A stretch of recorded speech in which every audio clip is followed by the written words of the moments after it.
a ribbon cut for NRB Links. So we are doing the ribbon cut for all these three company, and I will request Mr. Sheikh Rahman to officially cut the ribbon so we can start our journey. And one more time, I like to thank each and everybody. It just you took your time Sunday to stop by here, and thank you so much. And all the professionals will be here. If you have any basic questions for Raju Law or any kind of lending, please feel free to ask. And last thing is that we have some lunch here. Please stay and have the lunch. And any room, you just get in, because we wanted to do a smaller count because of the office size. So any room, you can just get into the room because it's too congested here. So I'm requesting Mr. Sheikh Rahman to come and do the ribbon cut, please. Here is the Caesar. Right in the middle, okay. Thank you. Let's say it's not only me, all of us. Let's say what do you say? Let's see what are we going to say? Yes, all of us. Thank you. We're glad. Let's pray for a minute. Let's stay in বাংলাদেশে আমাদের জন্য উন্নতির জন্য আমার যাতে উনার ভালো হয়, ব্যবসায় ভালো হয়। It's not it for all of us. আমাদের একজনের কমিটি যদি ভালো হয় তো সবার জন্য ভালো, সবার জন্য ভালো, সবার জন্য দোয়া করবেন, সবার জন্য ভালো, আমার জন্য দোয়া করবেন। Because I cannot serve, I cannot do something, I'm not healthy. আমার জন্য দোয়া করবেন. Please pray for them. Thank you. All right. Thank you so much. That's it. So please, Atlanta টাইমসকে অনেক ধন্যবাদ আজকের এই অনুষ্ঠানে আসার জন্য। আজকে এখানে আমাদের একটু রিবন কাটিং অনুষ্ঠান হলো। আমরা 3টি প্রতিষ্ঠান যাত্রা শুরু করলাম এখান থেকে। আমি রাজু মহাজন, আমি একজন ইমিগ্রেশন অ্যাটর্নি। ওয়াশিংটন ডিসিতে আমাদের হেড অফিস, এর বাইরে নিউ ইয়র্ক, অ্যাটলান্টা, লস অ্যাঞ্জেলসে আমাদের ব্রাঞ্চ আছে, ঢাকায় কাউরান বাজার এবং সাভারে ব্রাঞ্চ আছে, এবং দুবাইতে আমাদের ব্রাঞ্চ আছে। আমরা সব ধরনের ইমিগ্রেশন নিয়ে কাজ করি, family based, employment based, investment based, international student, NIW, writ of mandamus, asylum case, সব বিষয় নিয়ে আমরা কাজ করি। তো আটলান্টায় আমাদের অফিস আগে ছিল, সেখান থেকে আমরা নতুন অফিসে মুভ হলাম, এবং এখানে NRB লিঙ্কস গ্লোবাল নামে নতুন একটি কোম্পানি যাত্রা শুরু করলো, তাদের সঙ্গেও আমরা যুক্ত আছি। এর বাইরে AAUS মর্টগেজ, তারা হোম লেন্ডিংয়ের কাজ করে, বাড়ি কেনার ক্ষেত্রে, তারাও এখানে নতুন অফিস মুভ হলো। তো এই সব মিলে একটা ছোট, খুবই ইনফর্মাল একটা অনুষ্ঠান ছিল আজকে। কমিউনিটির অনেক মেম্বাররা এসেছে, অনেক কমিউনিটি লিডাররা এসেছে। খুবই প্রাণবন্ত এবং আনন্দ ঘন পরিবেশে একটি অনুষ্ঠান হলো, এবং আমরা আশা করি আটলান্টা টাইমসের যারা দর্শক শ্রোতা আছে তারা আমাদের পাশে থাকবে, তাদের সকল প্রয়োজনে আমরা পাশে থাকার চেষ্টা করব। আপনাদের সকলকে অসংখ্য ধন্যবাদ। আসসালামু আলাইকুম। আজকের সুন্দর মধ্যাহ্ন ভোজের মাধ্যমে আমাদের AAUS মর্গেজের উদ্বোধন হলো রিবন কাটিংয়ের মাধ্যমে, যেখানে কি স্টেট সেনেটর শেখ মুজাহিদুর রহমান চন্দন উনি রিবন কাটলেন, এবং আমাদের সাথে জয়েন আসে রাজু ল ফার্ম। তা আপনারা খাওয়া দাওয়ার পরে কেউ প্লিজ যাবেন না। উনি কিছু ভেরি মোস্ট ইম্পর্টেন্ট থিং, যেটা নাকি আপনারা জানলে অনেক উপকৃত হবেন, উনি কিছু ইনফরমেশন আরও দিবেন। আপনাদের খাওয়া দাওয়ার পরে আপনারা প্লিজ এখানে থাকবেন। আর আমাদের অফিস আগে অন্য জায়গায় ছিল, নতুন অফিসে আমরা মুভ করলাম, সেই জন্য আজকের অনুষ্ঠান যে এটা উদ্বোধন হলো। আপনারা দোয়া করবেন আমাদের বিজনেসের আরও উন্নতি হোক, আমরা ইচ আদারকে আরও হেল্প করতে পারি, সেই জন্যই আজকের অনুষ্ঠান। অনেক অনেক ধন্যবাদ যারা আসছেন এখানে সবাইকে। Thank you, bye. Any question from anybody? and also this, some people food is coming. Sorry. No, more. Yeah, please go ahead. My question is. Hello. My question is, as an F1 student, so I'm currently PhD করছি Georgia থেকে, chemical engineering. Okay. So আপনি কি একটু আপনার undergrad থেকে বলবেন, কোথায় কোন সাবজেক্টে পড়ছেন, এবং কোন ধরনের জব এক্সপেরিয়েন্স থেকে, কোন পাবলিকেশন সাইটেশন থেকে একটু বলেন। সো একদম কমপ্লিট হচ্ছে গিয়ে আমার আন্ডারগ্রেড ছিল বুয়েটে, ঢাকায় বুয়েটে, and then I did 2 years of I had 2 years of job experience as a high school teacher, আমার নিজের হাই স্কুলে মাস্টারমাইন্ডে, and then এখানে I'm here as a PhD student, both আমার আন্ডারগ্রেড and PhD দুটাই chemical engineering এ পুরোটাই programme. As for publication, আমার already একটা patent submitted হয়েছে. I think it's provisional. I think provisionalটা পার হয়ে গেছে. So that's the status right now. R Publication, I'm like first time submit করলাম, I think reviewer response নিয়ে আসছে, so hopefully আবার resubmit করবো sometime very very soon. So I think ACS, American Chemical Society. So I think it's a pretty good journal. ওয়াইফের ট্রিটটা পরে কিভাবে তোমার wife আসলে Yeah, so হ্যাঁ আমি এখন কারেন্টলি F1 ভিসাতে, আমার wife is in F2, she is a doctor, ঢাকার অ্যাকচুয়াল মানে বারডেম থেকে পাশ করে she's a doctor. She's now studying for her USMLE. She's done with USMLE Step 1. তো এখন obviously Step 2 দিয়ে residency plan করছি, but in general এখানে like আমরা কীরকম টাইমলাইন দেখতে পারি in terms of NIW and immigration and stuff. Thank you. আমার মনে হয় আপনার আমি দুইটা কেসে আলাদা আলাদাভাবে বলি। আপনাদের দুজনের জন্য NIW নামে একটা অ্যাপ্লিকেশন আছে, এটা সবচেয়ে বেটার হবে। তো NIW-তে আপনার কোনো মাস্টার্স ডিগ্রি নাই, আপনি সরাসরি আন্ডারগ্রেড পরে পিএইচডিতে চলে আসছেন। I can pick up a master's in like 6 months. Exactly, ওটাই আমি বলছিল যে আপনি ইউনিভার্সিটিতে কথা বলে একটা মাস্টার্স ডিগ্রি নিয়ে নেন, নাম্বার 1। নাম্বার 2, আপনি কিছু পাবলিকেশনে ফোকাস করেন। ধরেন নেক্সট 6 মান্থস বা 1 বছরে আপনি কয়েকটা পাবলিকেশন করে ফেলেন, করে তারপরে আপনি NIW-তে আবেদন করে দেন। বাই দিস টাইম আপনি রেডি হয়ে যাবেন। NIW-টা বেটার হবে আর কি। হ্যাঁ, আর আপনার বলুন। এজেন্সি বলতে আমরাই কাজ করে দিতে পারবো আর কি। হ্যাঁ, মানে আপনারা আর আমরা, এই দুই পার্টি। আপনার কোনো চাকরি দরকার নাই, অন্য কোনো কিছু দরকার নেই।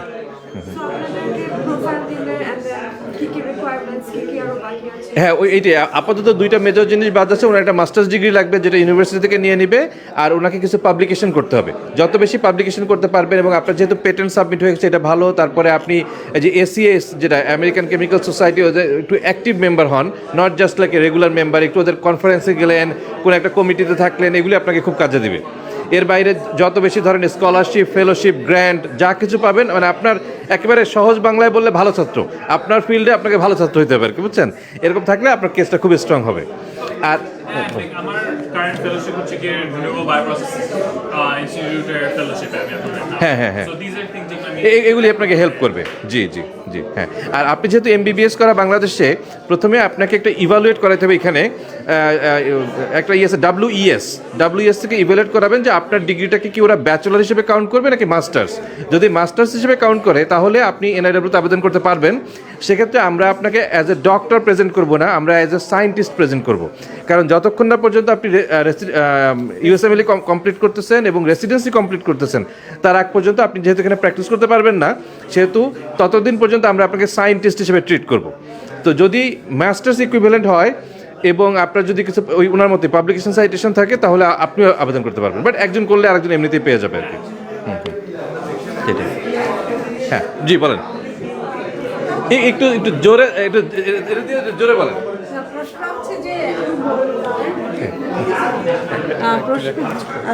প্রশ্নটা হচ্ছে যে এটা কিছু হচ্ছে না। আচ্ছা। প্রশ্নটা হচ্ছে যে হ্যালো এখানে ইমিগ্রেশন নিতে পারে কিনা, এখানে বিজনেসের থ্রুতে কারো ইমিগ্রেশন হতে পারে কিনা। বিজনেস মধ্যে দুইটা ক্যাটাগরি আছে, মেজর ক্যাটাগরি। একটা হচ্ছে E2, একটা নাম হলো EB5। E2-তে আপনাকে অ্যারাউন্ড $30,000 to $40,000 ইনভেস্ট করতে হবে, আর EB5 এর জন্য আপনাকে $800,000 ইনভেস্ট করতে হবে। তো EB5 যেটা $800,000, এটা আপনাকে গ্রিন কার্ড দিচ্ছে, আপনাকে এবং আপনার ফুল ফ্যামিলিকে গ্রিন কার্ড দিচ্ছে। আর E2 আপনাকে গ্রিন কার্ড দিচ্ছে না, E2 আপনাকে দিচ্ছে আপনি এখানে থাকতে পারবেন, বিজনেস করতে পারবেন যতদিন। E2 আপনাকে কখনোই গ্রিন কার্ড দিবে না, কিন্তু আপনি যদি অন্য কোনোভাবে গ্রিন কার্ড পান সেটা ওকে।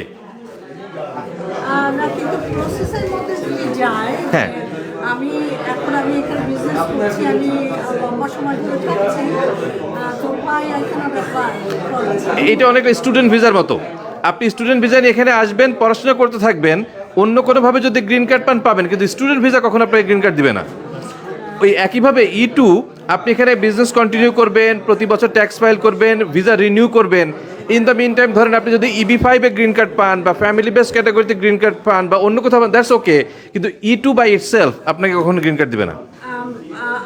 আমি জানি একজন যে কিনা থেকে এসেছিল, ইন্ডিয়া থেকে এসেছিল, আমার একটা আঞ্চলিক ব্যাংকে কাজ করতো তখন। তো সে অ্যাজ এ এমপ্লয়ি সে আসছিল যে ম্যানেজমেন্টে তাদের একটা কোম্পানি। এটা এমপ্লয়মেন্ট বেসড। হ্যাঁ, কিন্তু এমপ্লয়ি হয়ে আসলে এখানে সেই কোম্পানিটা তৈরি করলো। হ্যাঁ, কোম্পানিটা তৈরি করে তারপরে সে ওই কোম্পানিটার আন্ডারে লম্বা সময় ধরে কাজ করলো, ট্যাক্স পে করলো, কোম্পানিটা কিন্তু এখানে তৈরি হয়েছিল। হ্যাঁ হ্যাঁ Then he got the green card and everything. সে হয়তো অন্য কোনো ক্যাটাগরিতে পাইছে, নিজেকে নিজে স্পন্সর করা যায় কিন্তু এটা একটু কমপ্লিকেটেড। হ্যাঁ মানে ধরেন আপনি এখানে একটা কোম্পানি ওপেন করলেন, সেই কোম্পানি আপনাকে নিজেকে নিজে স্পন্সর করা যায়, ওইটা একটু কঠিন প্রসেস, কিন্তু থিওরিটিক্যালি ইয়েস। জি হ্যাঁ, মানে আমি ভাবছি যে মিনিমাম কতখানি আসলে পরে সে এটা প্রসেসিং কাজ করে, কারণ অ্যারাউন্ড $40,000-50,000 প্রসেস। হ্যাঁ বিজনেস করতে গেলে তখন তাকে তো আবার ওইখান দাঁড়ায়। জি জি আমি কিন্তু কথা শোনা যাচ্ছে না। আচ্ছা আর কারো কোনো কোয়েশ্চেন থাকলে একটু জোরে বলেন। জি আমার প্রশ্নটা হচ্ছে স্টুডেন্ট ভিসায় এসে সে গ্রাজুয়েশন কমপ্লিট করছে, পরে একটা কোম্পানিতে 2 বছর থেকে জব করতেছে, সেম টাইম H1 ভিসার জন্য ট্রাই করলো, এবারে লটারি তো হয় নাই, প্ল্যান করতেছে যে একটা কোম্পানি ফর্ম করে আর ওই কোম্পানিটাতে ইনভেস্ট করবে, পাশাপাশি মাস্টার্স করবে। এখন যদি মাস্টার্সে যায় then visa category will be change to F1, but যদি আবার বিজনেস ওপেন করে দেন it's EC2, right? E2 so কোনটা ওর জন্য বেস্ট হবে? আর কি F1 এ গিয়ে না F1 এ থাকা অবস্থায় কিন্তু বিজনেস করতে পারবে না। F1 এ থাকা অবস্থায় আপনি কোনো ধরনের কোনো ইনকাম করতে পারবেন না অফ ক্যাম্পাস, কিন্তু উনি যদি E2-তে যায়, E2-তে গিয়ে উনি বিজনেসটা রান করতে পারবে, সাথে উনি চাইলে পড়াশোনা করতে পারবে। ওইটা তখন F1 এ যাবে না, উনি পড়াশোনা এমনি স্কুলে এনরোলড হবে, উনি কোর্স নেবে, ডিগ্রি কমপ্লিট করবে, but not as a F1। তো ওনার জন্য দুটো যদি একসাথে করতে চায় বেস্ট হলো E2-তে যাওয়া এবং সাথে পড়াশোনা কন্টিনিউ করা।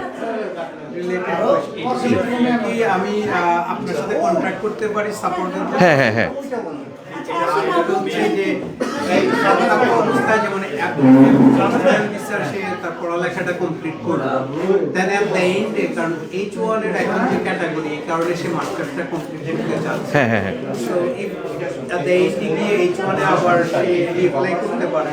জি পারবে। এটা উনি H1 এ অ্যাপ্লাই নিজে নিজে করা যায় না, H1 এ অ্যাপ্লাইয়ের জন্য একটা কোম্পানি লাগে, কোম্পানি তার জন্য অ্যাপ্লাই করবে, বাট উনি যদি জব পায়, কোম্পানি আগ্রহী থাকলে প্রত্যেক বছর মার্চ মাসে আবেদন করতে পারবে।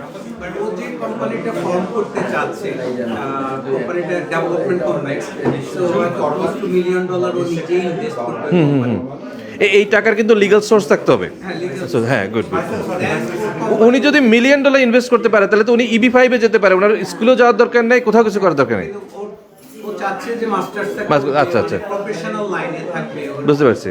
মানে বিজনেস ওর অবজেক্টিভ না। না বুঝতে পারছি। হ্যাঁ হ্যাঁ ওর বাবা চাচ্ছে বিজনেসটা এস্টাবলিশ করতে। আচ্ছা আচ্ছা হ্যাঁ হ্যাঁ ও চাচ্ছে আচ্ছা আচ্ছা গুড গুড গুড। হ্যাঁ হ্যাঁ তাহলে E2-তে গিয়ে E2-তে চললো, আবার পড়াশোনা কন্টিনিউ করলো। জি নাম্বারটা কি গুডি ব্যাগে আছে? নাম্বার গুডি ব্যাগে থাকার কথা, নাহলে দিয়েছে। কেউ যদি বাংলাদেশের বিমান ভিত্তিতে আসে, জি হ্যাঁ সুযোগ আছে। প্রথমে যেটা করতে হবে তাকে চেঞ্জ অফ স্ট্যাটাস করে F1 এ যেতে হবে, কারণ B1 B2-তে মাত্র 6 মাসের একটা টাইম থাকে। এই 6 মাসে সে আসলে অনেক কিছু করতে পারবে না। আমাদের সাজেশন হলো আপনি একটা অ্যাডমিশন নেন ইউনিভার্সিটিতে, নিয়ে চেঞ্জ অফ স্ট্যাটাস করে F1 এ গিয়ে তারপরে আপনি অন্যান্য যেসব অপশন আছে এগুলো এক্সপ্লোর করতে থাকেন। এর জন্য কতদিন সময় লাগতে পারে? চেঞ্জ অফ স্ট্যাটাস করতে প্রিমিয়াম প্রসেস নিলে 3 থেকে 4 সপ্তাহ বা হয়তো 2 মাস লাগবে ম্যাক্সিমাম। তারপরে উনি F1 এ গিয়ে, এরপর F1 কিন্তু ওনাকে গ্রিন কার্ড দিচ্ছে না, F1 ওনাকে দিচ্ছে উনি এখানে থাকতে পারবে, পড়াশোনা করতে পারবে এবং অন্যান্য অপশনগুলো এক্সপ্লোর করতে পারবে। তো চেঞ্জ অফ স্ট্যাটাস করতে ম্যাক্সিমাম 2 মাস। যদি সে পার্মানেন্টলি রেসিডেন্সিয়াল অথবা গ্রিন কার্ড চায় তখন কি করতে হবে? তখন ওনাকে দেখতে হবে যে কোনটা ওনার জন্য বেস্ট অপশন। গ্রিন কার্ড পাওয়ার প্রায় 27টা অপশন আছে। একটা খুবই one of the common option হলো NIW, ন্যাশনাল ইন্টারেস্ট ওয়েভার। এইটার জন্য ওনাকে মাস্টার্স ডিগ্রি থাকতে হবে এবং হয় পাবলিকেশন সাইটেশন থাকতে হবে অথবা গুড ওয়ার্ক এক্সপিরিয়েন্স থাকতে হবে। তো NIW একটা গুড অপশন। EB1 একটা অপশন আছে, যদি জব জোগাড় করতে পারে তাহলে EB2 EB3 অপশন আছে। ইনভেস্টমেন্টের মাধ্যমে এই EB5 আছে, সে ডিপেন্ড করে ওনার ব্যাকগ্রাউন্ডের উপরে, কিন্তু সুযোগ আছে। জি অ্যাসাইলামটা আমি শুধু তাকেই করার জন্য বলি যার বাংলাদেশে বা যে দেশ থেকে আসুক সেই দেশে ওনার লাইফের উপরে থ্রেট, তারাই শুধু অ্যাসাইলাম করাটা আমি রিকমেন্ড করি, অথবা যার আর কোনো অপশন নাই। অনেকে আছে আমাদের দেশে এই আমেরিকা আসলেই সবাইকে জোর করে অ্যাসাইলাম করে দেয়। অ্যাসাইলাম কিন্তু অনেকটা ওই যে বাংলাদেশে যে কানাগলি বলে না, কানাগলির মতো। আপনি একবার ঢুকলে আপনার অন্যান্য সব রাস্তা বন্ধ হয়ে যাবে, খুবই খুবই বড় রিস্ক। কাজী অ্যাসাইলাম শুধুমাত্র দুই ধরনের মানুষের জন্য অ্যাপ্রোপ্রিয়েট। এক, আপনার লাইফের উপরে যদি সত্যি থ্রেট থাকে দেশে, তাদের জন্য অবশ্যই অ্যাসাইলাম একটা ভালো অপশন, অথবা আপনার আর কোনো অপশন নাই।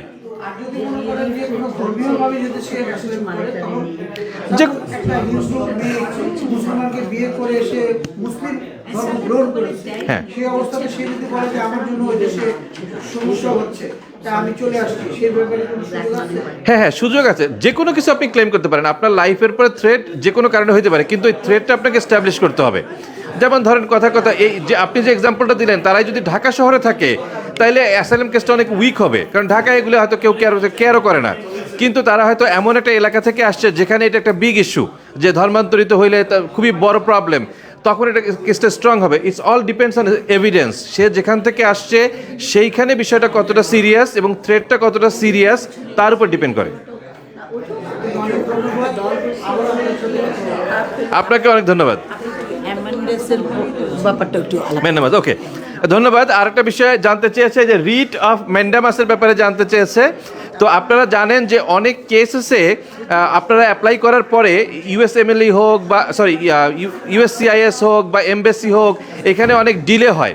কোনো কারণে যদি আপনাদের কেস ডিলে হয়, তো প্রথমে আপনারা চেষ্টা করবেন কেসটা এক্সপেডাইট করার জন্য। এক্সপেডাইট যদি করতে পারেন ভালো, না পারলে রিট অফ ম্যান্ডামাসের মাধ্যমে এক্সপেডাইট করা যায়। আমরা ফেডারেল কোর্টে রিট করি এবং এই রিট করলে সাধারণত খুব দ্রুত আপনার কেসটা এক্সপেডাইটেড হবে। রিট অফ ম্যান্ডামাস মানে কিন্তু এই না যে আপনার কেসটা তারা অ্যাপ্রুভ করে দিবে, কেসটা জাস্ট ফাস্ট হয়ে যাবে। তো ডিপেন্ড করে হলো যে আপনারা কোথায় অ্যাপ্লাই করেছেন, কতদিন আগে অ্যাপ্লাই করেছেন সেটার উপরে। বাট এইটা একটা খুব ভালো টুল কেস এক্সপেডাইট করার ব্যাপারে। আর কার কোনো প্রশ্ন? ভিসা আসলে নেসেসারি কি 6 মাস পর হোম কান্ট্রিতে গিয়ে আবার এন্ট্রি করা, নাকি অন্য কোনো দেশে গেল, অন্য দেশে গেলেও হয়। লাইক কানাডা বা কানাডা, মেক্সিকো নিয়ে কিছু ডিবেট আছে। কোনো ইমিগ্রেশন অফিসার, যেহেতু এটা খুবই নেইবারিং কান্ট্রি, অনেক ইমিগ্রেশন অফিসার আছে আবার এন্ট্রি ডিনাই করতে পারে। কিন্তু একটু দূরে গেলে চান্সটা আরও ঝামেলা আরও কম। ধরেন কথা আপনি তো ইউরোপে গেলেন বা ক্যারিবিয়ানসে গেলেন, তো হইতে পারে। বাট কানাডা মেক্সিকো, ওখানে তো ভিসা লাগে না। হ্যাঁ, কানাডায় গেলেন, ক্যারিবিয়ানে গেলেন ভিসা ছাড়া, কিন্তু ঢোকার সময় তো ওই B1 B2 দিয়ে ঢুকবেন আর কি। তখন ওই 6 মাসের ডেটটা আবার রিস্টার্ট। আবার রিস্টার্ট হবে, জি। রাজু ভাই, আমি জাস্ট চলে যাবো। হ্যাঁ, thank you, sir. বাবার থেকে আমাদের হ্যাঁ, থ্যাংক ইউ সো মাচ। হ্যাঁ, তো গিয়াস ভাই তো আর আসতে পারেননি, তো আমি সমস্যা নেই। দেখা হলো। হ্যাঁ, আপনাদের একটা প্রোগ্রামে গেছিলাম গত বছর, সামনে আবার যাবো আশা করি। অবশ্যই আমাদেরকে জানাবেন। হ্যাঁ, অবশ্যই। ধন্যবাদ, অনেক ধন্যবাদ আপনাকে আসার জন্য। ধন্যবাদ। একটা ছবি তুলছো মঞ্জু?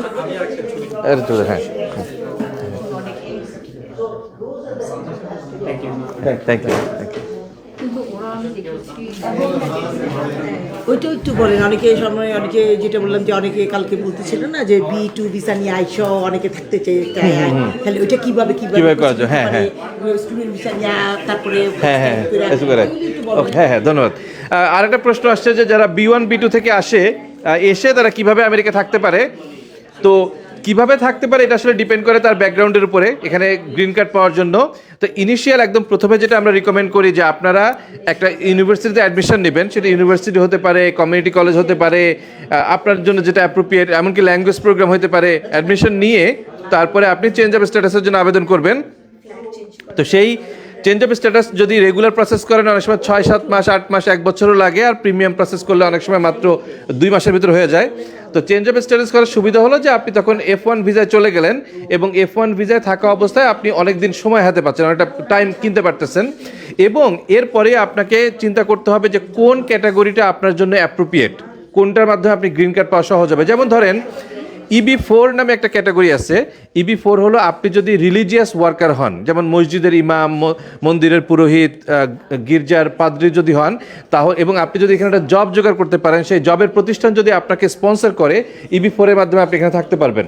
EB1 নামে একটা ক্যাটাগরি আছে, এটা হলো এক্সট্রা অর্ডিনারি অ্যাবিলিটি পার্সন। যারা যে কোনো ফিল্ডে যদি এক্সট্রা অর্ডিনারি অ্যাবিলিটি পার্সন হন, এবং আপনার যদি ন্যাশনাল বা ইন্টারন্যাশনাল অ্যাওয়ার্ড থাকে তাহলে আপনারা সেই EB1 এর মাধ্যমে গ্রিন কার্ড আবেদন করতে পারবেন। যেমন ধরেন এখন কিন্তু অনেক বাংলাদেশি স্পোর্টসম্যান ক্রিকেটাররা পৃথিবীর বিভিন্ন দেশে গিয়ে ন্যাশনাল টিমে খেলছে, এখানে অনেক লিগ খেলতে আসে, তারা কিন্তু খুব সহজে EB1 এর মাধ্যমে গ্রিন কার্ড পেতে পারে।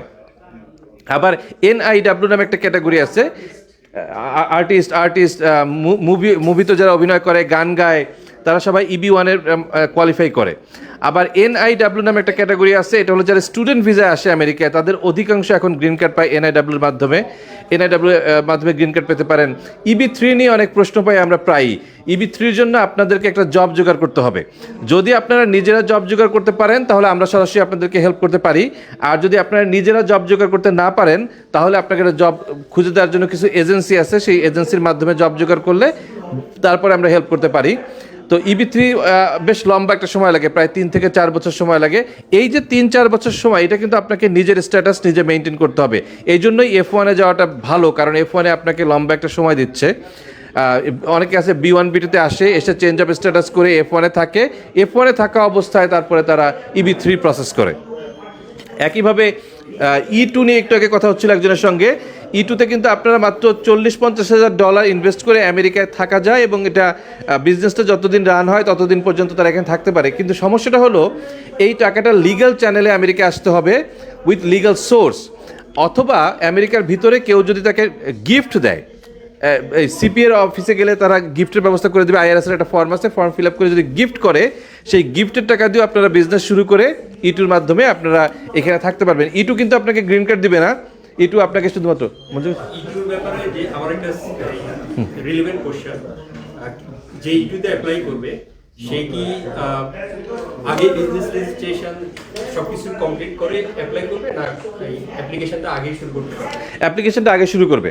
অ্যাপ্লিকেশন যখন আমরা সাবমিট করব তখন 3টা ডকুমেন্ট লাগবে। এক, তার যে এই যে $40-50,000 যেটা রিকোয়ারমেন্ট, সেই টাকা হয় আমেরিকার ভিতরে আছে অথবা এমন কোনো দেশে আছে যেখান থেকে with a very short notice টাকাটা ট্রান্সফার করে আনা যায়। যেমন ইউরোপিয়ান দেশগুলি, কানাডা বা জাপানে টাকা আছে, একজন CPA এটা সার্টিফাই করবে যে এই টাকাটা অমুক জায়গায় আছে এবং with a very short notice এখানে চলে আসতে পারে। সাহেল ভাই আমাদের মাঝে এসেছে, সাহেল ভাইকে অসংখ্য ধন্যবাদ আসার জন্য। আর যেটা প্রশ্ন যেটা ছিল যে বিজনেসটা কি শুরু করবে অ্যাপ্লিকেশন করার আগে নাকি, উত্তর হলো যে না, আমরা অ্যাপ্লাই করব, অ্যাপ্লিকেশনের সময় টাকাটা দেখার সোর্স দেখানো হবে, ফর্ম ফিল আপ করবে এবং একটা বিজনেস প্রপোজাল দিতে হবে। যখন ভিসা পেয়ে যাবে, ভিসা পাওয়ার পরে যখন সে আসবে এখানে এসে তারপরে সে বিজনেসটা ওপেন করবে, রেজিস্ট্রেশন সহ সব ধরনের অ্যাক্টিভিটি আসার পরে।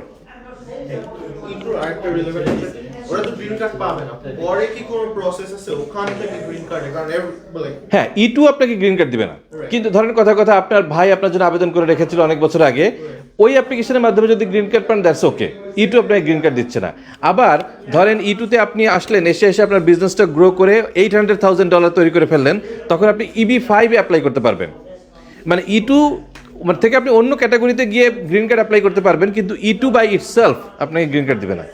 আরেকটা কোশ্চেন হচ্ছে যে do you help them to ওদের বিজনেসটাকে এস্টাবলিশ করার জন্য অর স্টার্ট করার জন্য, ডু ইউ প্রসেস ইট? না, আমরা বিজনেস স্টার্ট করতে হেল্প করব না, আমরা শুধু ওই প্রথমে টাকাটা আসা এবং টাকাটা যে রেডি আছে এইটাও সার্টিফাই করবে একজন CPA সার্টিফিকেটটা আমরা নিব, ফর্মগুলি আমরা ফিল আপ করবো এবং আমরা একটা বিজনেস প্রপোজাল রেডি করে দিব, বিজনেস প্রোফাইল রেডি করে দিব, দিয়ে আমরা আবেদনটা করে দিব। অ্যাপ্রুভালের পরে এসে অ্যাকচুয়াল বিজনেস রেজিস্ট্রেশনের ক্ষেত্রে আমরা হেল্প করব না। আচ্ছা, একটা কোশ্চেন ছিল, জি। যদি কেউ ভিসা এসে স্টুডেন্ট ভিসা কনভার্সন করে, দেশে ফেরত যেতে হবে? হ্যাঁ, দেশে যেতে পারবে, শুধু না, ভিসাটা কনভার্সনের জন্য ওটা কি এখানেই হবে নাকি দেশে যেতে হবে? আচ্ছা, এখানে দুইটা বিষয় আছে, একটা হলো ভিসা, একটা আছে স্ট্যাটাস। উনি যখন B1 B2 নিয়ে আমেরিকায় ঢুকছে তখন ওনার ভিসাও B1 B2, ওনার স্ট্যাটাসও B1 B2। উনি যখন এখানে বসে চেঞ্জ করছে তখন ওনার স্ট্যাটাসটা চেঞ্জ হয়ে যাচ্ছে, ভিসা কিন্তু B1 B2 রয়ে গেছে। কারণ আমেরিকার ভিতরে কোনো প্রতিষ্ঠান ভিসা দিতে পারে না, ভিসা শুধু দিতে পারে US embassy in a foreign country. এখন যখন চেঞ্জ অফ স্ট্যাটাস হয়ে গেল, উনি যদি এখানে ভিতরে থাকে কোনো সমস্যা নাই, যখনই উনি আমেরিকার বাইরে যাবে যে কোনো কারণে, ঢোকার পথে ওনাকে অবশ্যই স্টুডেন্ট ভিসা নিয়ে আসতে হবে। যে কোনো একটা US এমবাসিতে অ্যাপ্লাই করলে ইন জেনারেল ভিসা দিয়ে দিবে, যেহেতু ওনার স্ট্যাটাস চেঞ্জ হয়ে গেছে, কিন্তু ওই ভিসা স্ট্যাম্পটা নিয়ে তারপর ঢুকতে হবে। আমাদের স্টুডেন্ট অনেক জিজ্ঞেস করে যে অরিজিনেশন কান্ট্রিতে ফেরত যেতে হবে না। আগে যেমন মেক্সিকোতে হতো বা অ্যাডজাস্টেন্ট কানাডাতে হতো, এটা কি এখন সে বাংলাদেশে ওদের যেতে হবে? না না না, এখনো মেক্সিকো কানাডা থেকে হবে। তারপরে আমাদের দিন যারা B2 ভিসাতে আসে এসে মনে করে যে আমি কোনো জায়গায় একটা জব পেয়ে গেলাম, তো জব পেয়ে গেলে ওরা যদি স্পন্সর করে কিংবা কিছু করে সেটার জন্য তো তাকে যাইতে হবে না। কতদিন প্রসেস করে এর মধ্যে তো ইয়েও কাজও করতে পারে। হ্যাঁ হ্যাঁ হ্যাঁ হ্যাঁ, ওনার বাংলাদেশে যাওয়ার কোনো দরকারই নাই, উনি এখানে বসে সব কিছু করতে পারবে। হ্যাঁ হ্যাঁ আচ্ছা, আরেকটা বিষয় হলো যে আমরা যারা আমেরিকায় আছি এবং একটু বেশি টাকা ইনকাম করি, বিশেষ করে হাজব্যান্ড ওয়াইফ দুজনে মিলে ধরেন 200,000-এর উপরে, তারা কিন্তু বাংলাদেশ থেকে বা অন্য কোনো দেশ থেকে ন্যানি হিসেবে, ডোমেস্টিক এইড হিসেবে মানুষজনদেরকে নিয়ে আসতে পারে, এনে হেল্প করতে পারে। এবং আপা যেটা বললো যে একজন হয়তো ভিজিট ভিসা আসছে, এসে এখানে একটা জব পাইছে, তো জবের প্রতিষ্ঠান তাকে যদি ফর এক্সাম্পল H1B স্পন্সর করে, প্রত্যেক বছর মার্চ মাসে লটারি হয়, সেই লটারিতে পার্টিসিপেট করার পরে যদি লটারিতে জিতে এইখানে বসেই চেঞ্জ অফ স্ট্যাটাস করতে পারে B1, B2 টু H1B। এবং এমন যদি হয় যে 6 মাসের মেয়াদ পার হয়ে যাচ্ছে, তখন আবার হয়তো F1-এ গেলে সুবিধা হবে। ইন এনি সিচুয়েশান এইখানে বসেই সব কিছু করা যায়। এবং ইমিগ্রেশনের অনেক ওয়ে আছে, ডিপেন্ড করে হলো যে কোনটা কার জন্য অ্যাপ্রোপ্রিয়েট, কোনো কোনোটার জন্য এমপ্লয়ার দরকার হয়, কোনো কোনোটার জন্য এমপ্লয়ার দরকার হয় না। যেটা নিজে নিজে করা যায় তো নিজে করা যায়, যেটা এমপ্লয়ার লাগে সেটা একজন এমপ্লয়ারের থ্রুতে করতে হবে। এবং অ্যানাদার থিং আমি যেটা জানতে পারছি, কালকে উনি আরেকটা সেমিনার করেছিলেন, সেখানে বলা হয়েছে যে কেউ ভিসা নিয়ে আসে নেই কিংবা আসছে, কেউ এখানে মানে জাস্ট জব করে H1 ভিসা, তার কোনো গ্রিন কার্ড নেই, কিন্তু husband wife they make 200,000 or more, they can even hire that nanny for 6 years or 7 years for work for them. If they have kids, then that is also good thing. Somebody don't want green card, they want just work permit, they can work, and also for that people can go back to Bangladesh and come back, no problem, no problem. And you can change the status over here, right here. That is a good thing to do. হ্যাঁ, তারপরে আরেকটা বিষয় আছে আমাদের চলে যাচ্ছেন, thank you. এটা কি আপনার? না আচ্ছা আচ্ছা, ওকে। আমরা কি পাবলিসিটি করতে পারবো যে ছবিগুলো করলে? Sure, why অবশ্যই, not? অবশ্যই। Definitely, no, definitely. Thank you. Thank you very much. আচ্ছা, আর একটা খুব মিসকনসেপশন আছে, অনেকেই বলে যে অনেকে দেখবেন যে বাংলাদেশ থেকে এসে নিউ ইয়র্কে উঠে নিউ ইয়র্কে অ্যাসাইলাম ফাইল করে, এবং তারা আটলান্টা থাকলেও এখান থেকে গিয়ে নিউ ইয়র্কে গিয়ে কেস মেনটেন করে। তাদেরকে কেউ একজন বুঝায় বলছে যে নিউ ইয়র্কে থাকলে অ্যাসাইলামের অ্যাপ্রুভাল চান্স বেশি, which is not true. New ইয়র্কে আরও দেরি বেশি হয়, কারণ নিউ ইয়র্কে ভিড় বেশি, কম্পিটিশন বেশি। বরং আটলান্টা বা এর চেয়েও যদি কম জনবহুল এলাকায় যদি কেউ থাকে, সেখানে অ্যাসাইলাম কেস আরও ফাস্ট হয় এবং অ্যাপ্রুভালের চান্স আরও বেশি থাকে। কাজেই এমন যদি কেউ থাকে যে ধরেন নিউ ইয়র্ক থেকে আটলান্টায় আসতে চায় কোনো একটা জব নিয়ে, এবং সে যদি তার কেসটা ট্রান্সফার করে এখানে নিয়ে আসে, আমরা তাদেরকে সাপোর্ট দিতে পারবো। আমরা নিউ ইয়র্কে গিয়েও সাপোর্ট দিতে পারবো, বাট এখানে হলে তার জন্য ভালো, আর তাড়াতাড়ি ফাস্টার হয়, কাজটা ফাস্ট হবে। এবং যে বড় বড় ছোট সিটি কিন্তু মানুষ ফরেনার অত বেশি থাকে না তখন। এবং কোনো স্ট্যাটাসে আমি কালকে জানতে পারলাম যে বাংলাদেশিদের জন্য more chances like Indian or other country, because there quota is finished. Sure. Even they have Mississippi license. হ্যাঁ, এটা বল না, আমার মিসিসিপি লাইসেন্স। একটা কোশ্চেন আছে, আচ্ছা, আপনার কোশ্চেন আছে, ওনার কোশ্চেনটা আনসার দিয়ে দিই। হ্যাঁ, সেটা হলো আমাদের লয়ারদের লাইসেন্স দেয় স্টেট। তো আমার লাইসেন্স হলো ওয়াশিংটন ডিসি এবং মেরিল্যান্ড, কিন্তু ইমিগ্রেশন যেহেতু ফেডারেল ম্যাটার, আমি সারা দেশে ইমিগ্রেশন ল নিয়ে কাজ করতে পারি। কিন্তু এখানে যদি ধরেন কথার কথা ফ্যামিলি ল বা ক্রিমিনাল ডিফেন্স, ওইটা আবার আমি মিসিসিপি, আলাবামা বা জর্জিয়াতে করতে পারবো না। আমি শুধু ইমিগ্রেশন লয়ের কাজ জর্জিয়া, ফ্লোরিডা, মিসিসিপি, আলাবামা সব জায়গায় গিয়ে করতে পারবো, বিকজ ইটস ফেডারেল ম্যাটার। তো short answer to your question, না, আমার মিসিসিপি লাইসেন্স নাই। হ্যাঁ, ইমিগ্রেশন হলে আমি কাজ করতে পারবো। হ্যাঁ হ্যাঁ হ্যাঁ হ্যাঁ, আমি মিসিসিপিতে কাজ করতে পারবো। লেখাপড়া করার। ও তাই? বলো না, তোমার এটা বলো। বলুন। হ্যাঁ হ্যাঁ হ্যাঁ হ্যাঁ হ্যাঁ, people should know that way they can ask you question and you can answer. Why not? না, আমি জর্জিয়া স্টেটে কাজ করি ফাইন্যান্স। আচ্ছা আচ্ছা, হ্যাঁ ছাত্রদের ব্যাপারটাও আমি অনেক, হ্যাঁ হ্যাঁ হ্যাঁ, ওর কেসটা আমি একজনকে রিসেন্টলি হেল্প করেছি। সে তাকে চলে যেতে বলেছে, নিউ ইয়র্কে কেস ছিল। হ্যাঁ হ্যাঁ হ্যাঁ, নিউ ইয়র্কের অ্যাটর্নি তাকে বলেছে নো নো নো, আপনাকে চলে যেতে হবে, আপনি ফিউ ডেজ। হ্যাঁ হ্যাঁ হ্যাঁ, তাহলে আমাকে আগে জানান নাই কেন? ইট ওয়াজ ডিউ টু কোভিড। হ্যাঁ হ্যাঁ, তো আপনি বলেছেন আই অ্যাপ্লাই, তখন ওর কেসটা হচ্ছে ওকে চলে যেতে হবে। In the mean time she already pass year salary. তারপর সে যে না দেখা যায় আমার মনে হয় আপনাদের এখান থেকেই সে অ্যাসাইলাম নিয়েছে এবং উইদিন 1.5 মান্থ রেসিডেন্সি ও গুড গুড ইটস গুড হ্যাঁ হ্যাঁ হ্যাঁ ছেলেও তারা পারফেক্ট এই ইনফরমেশন গ্যাপগুলির জন্য তখন যদি ও সেকেন্ড অপিনিয়ন আমাদের সাথে চেক না করতো হ্যাঁ হ্যাঁ চলে যেত হ্যাঁ হ্যাঁ হ্যাঁ চলে যেত এরকম আর কি সেটা হ্যাঁ হ্যাঁ হ্যাঁ আপনার বোধহয় একটা প্রশ্ন ছিল আন্টি যেমন বলেছেন যে ইন্ডিয়ার কোটা যেমন fill up so country of origin কি ম্যাটার করে হ্যাঁ কান্ট্রি অফ অরিজিন গ্রিন কার্ডের ক্ষেত্রে ম্যাটার করে তাও সব ক্ষেত্রে না, যেমন অ্যাসাইলামের ক্ষেত্রে কান্ট্রি অফ অরিজিন খুব একটা ম্যাটার করে না। তারপরে family based application US citizen যখন স্পাউসের জন্য আবেদন করে ওখানে কান্ট্রি অফ অরিজিন ম্যাটার করে না, কিন্তু অন্যান্য যে green কার্ডগুলি EB1 EB2 EB3 EB4 এইগুলির ক্ষেত্রে কান্ট্রি অফ অরিজিন ম্যাটার করে। ইন্ডিয়ার কোটা যে ফিল আপ তা না, ইন্ডিয়ার ক্ষেত্রে ওয়েটিং পিরিয়ডটা লম্বা। যেমন একজন ইউএস সিটিজেন যদি তার ভাই বোনের জন্য আবেদন করে, ভাই বোন তারা যদি বাংলাদেশি হয় তাহলে হলো এখন 13-14 বছরের ওয়েটিং, আর ইন্ডিয়া চায়নার ক্ষেত্রে হলো প্রায় 25-30 বছরের ওয়েটিং। তো ওই ক্ষেত্রে ভ্যারি করে। কান্ট্রি অফ অরিজিন কি বার্থ প্লেস হ্যাঁ। সো আমার ফানি না আমার ইয়ে হচ্ছে গিয়ে বার্থপ্লেস হচ্ছে গিয়ে জাপান হ্যাঁ so does that make a difference Bangladesh Japan যেহেতু একই গ্রুপে আছে কোনো সমস্যা নাই, কিন্তু যেমন ধরেন অনেক ইন্ডিয়ান আছে যাদের জন্ম হয়েছে কাতারে, দে আর লাকি, কারণ তারা তখন কাতারি হিসেবে যদিও তাদের কাতারের বার্থ সার্টিফিকেট ছাড়া কিচ্ছু নাই, পাসপোর্ট কিচ্ছু নাই, কিন্তু তাদের কান্ট্রি অফ অরিজিন কাতার হিসেবে গণ্য হবে। সো জাপানের সিগনিফিকেন্টলি লেসার ওয়েট টাইম বা এরকম কিছু না, বাংলাদেশ জাপান একই গ্রুপে। হ্যাঁ মানে এখানে অনেকের মধ্যে একটা ধারণা আছে কি যে F1 স্টুডেন্ট যদি দেশে যায় তাহলে হচ্ছে দেশকে আসতে পারবে না। হ্যাঁ বা অনেকে অনেক মানে এটা তো ভুল ধারণা। যে হচ্ছে আপনার রিপোর্ট করে মাঝে মধ্যে হ্যাঁ, হ্যাঁ। কোন কারণ রিপোর্ট করতে পারে বা কি? Good question. ডিপোর্ট করার অনেক কারণ আছে, এবং বিশেষ করে লস অ্যাঞ্জেলস এয়ারপোর্ট থেকে গত প্রায় এক বছরে একেবারে আমার পরিচিত প্রায় 30-40 জন বাংলাদেশি স্টুডেন্টকে ডিপোর্ট করছে। এর কারণ হলো তারা যখন বাংলাদেশ থেকে F1 ভিসার জন্য, স্টুডেন্ট ভিসার জন্য আবেদন করে, তারা অনেক ভুল তথ্য দেয়। তারা তাদের এমনকি বাবা মায়ের ফাইন্যান্সিয়াল স্টেটমেন্ট থেকে শুরু করে অ্যাড্রেস ভুল তথ্য দেয়। পরে দেখা যায় যে এমবেসিগুলো আইডেন্টিফাই করে তাদের ভিসা ক্যান্সেল করে দেয় বা ঢোকার ক্ষেত্রে রি-এন্ট্রির ক্ষেত্রে ব্লক করে দেয়। দ্বিতীয় ওয়ান অফ দ্য কমন হলো এখানে বসে আনঅথরাইজ জব করে, এবং আনঅথরাইজ জব যে তারা করে এটা তারা ফেসবুকে স্ট্যাটাস দিয়ে দেয় যে আমি অমুক জায়গায় জব করি। তো একে তো আনঅথরাইজ, তারপরে আবার তারা পাবলিকলি ডিসক্লোজ করতেছে। অনেকে আছে ফেসবুকে চাকরি খুঁজে, এখন এগুলো ফেসবুকে সব ইনফরমেশন তো ইউএস গভর্নমেন্ট জানে আর কি। তো বেসিক্যালি রি-এন্ট্রি ডিনাইয়ের ক্ষেত্রে মূল কারণ হলো যে F1 ভিসার যে রিকোয়ারমেন্ট যদি কেউ ভায়োলেট করে, এটাই সবচেয়ে বড় কারণ। জি আমি এখানে আসছি 5.5 বছর হয়েছে। জি তো আমি রেসিডেন্সি, তো আমি এখানে 1-2 মাস থাকি, বাংলাদেশে বেশি থাকি। তো আমি কি সিটিজেনশিপ অ্যাপ্লাই করতে পারবো? যাবে, কিন্তু আপনার এখন বোধহয় আপনি কোয়ালিফাই করেন না, আপনি যেহেতু মাত্র 1-2 মাস থাকেন। সিটিজেনশিপ অ্যাপ্লাই করার একটা ডিউরেশন লাগে, সব কোন সময় আমি 6 মাস এক্সিট করে নিই। 6 মাসের বেশি এখানে মানে বাংলাদেশে থাকি না। বাংলাদেশ 6 মাসের বেশি থাকেন নাই।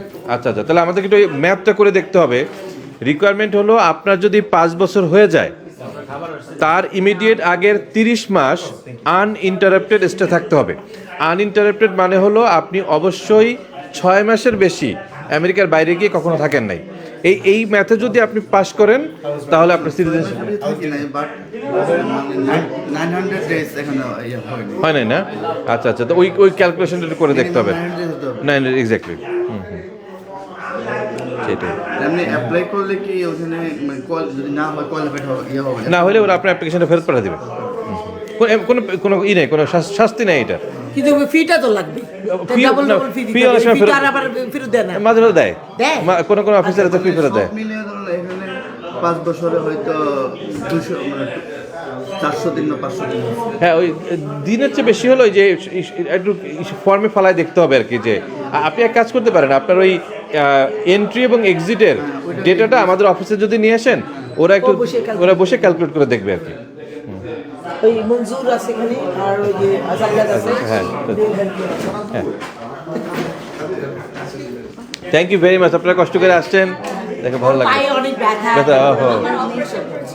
ও আচ্ছা, হ্যাঁ। আর কারো কোনো প্রশ্ন থাকলে করতে পারেন, তাহলে আপনাদেরকে অসংখ্য ধন্যবাদ, খুব ভালো লাগলো। আমার একটা কোশ্চেন, জি। রিলেটিভ হ্যাঁ। EB3 অ্যাপ্লাই করতে প্রায় 2020 জুলাই ওর এম্বাসি থেকে অ্যাপয়েন্টমেন্টের জন্য ওয়েটিং আছে বারবার 16 ডেজ কতদিন ধরে এমবাসি থেকে এরকম বলতেছেন জানেন? প্রায় 1.5 বছর। তাহলে ওনারা এই যে রিট অফ ম্যান্ডামাস করতে পারে, রিট অফ ম্যান্ডামাস করে ওনারা ইন্টারভিউ ডেট নিয়ে আসতে পারে। হ্যাঁ হ্যাঁ, আমাদের সাথে যোগাযোগ করলে আমরা রিট করে ডেট নিয়ে এসে দেবো। এইটা হ্যাঁ, এইটাই আমাদের অফিস, এই যে এই দুইটা রুম আমাদের। So, বাংলাদেশ থেকে কি অফার ভিসা প্রসেস হ্যাঁ হ্যাঁ, আবার করে। যারা আসবে তাদের কি ইংলিশ স্পিকিং করতে এইগুলি নিয়ে এমবাসিতে কোশ্চেন জিজ্ঞাসা করবে, যদি ইংরেজি একেবারে না পারে তখন বলবে আপনি তো ইংরেজি একেবারেই পারেন না, কীভাবে কমিউনিকেট করবেন। বাট এগুলো এমন না যে ম্যান্ডেটরি, তা না, এগুলি সবই থাকলে ভালো। needs to be sponsored by the by bands. হ্যাঁ হ্যাঁ হ্যাঁ, অনেক সময় দেখা যায় যে অনেক কোম্পানি আছে, কোম্পানি স্পন্সর করে নিয়ে আসে, এনে তারা এখানে বিভিন্ন জায়গায় প্লেস করে, either A corporation or family sponsor করতে পারে। So একটা certain income group এ নিশ্চয়ই হ্যাঁ হ্যাঁ হ্যাঁ, যারা স্পন্সর করবে তাদের, মানে আমি সাধারণত বলি অ্যাপ্রক্সিমেটলি হাউস হোল্ড ইনকাম 200,000 হলে সুবিধা হয় আর কি। কারণ আপনাকে প্রায় অ্যারাউন্ড $50,000-60,000 স্যালারি দিতে হবে। তো $50,000-60,000 আপনি স্যালারি দিতে পারবেন, আপনার নিজের ইনকামে যদি হয় 1 লাখ, তাহলে বাকি 40,000 দিয়ে আপনি কীভাবে চলবেন? তো ধন্যবাদ, অনেক ভালো লাগলো আপনাদের সবার সাথে কথা বলে। আমি আরও অনেকক্ষণ আছি আমরা এখানে, কারো কোনো প্রশ্ন থাকলে জিজ্ঞাসা করবেন। ধন্যবাদ।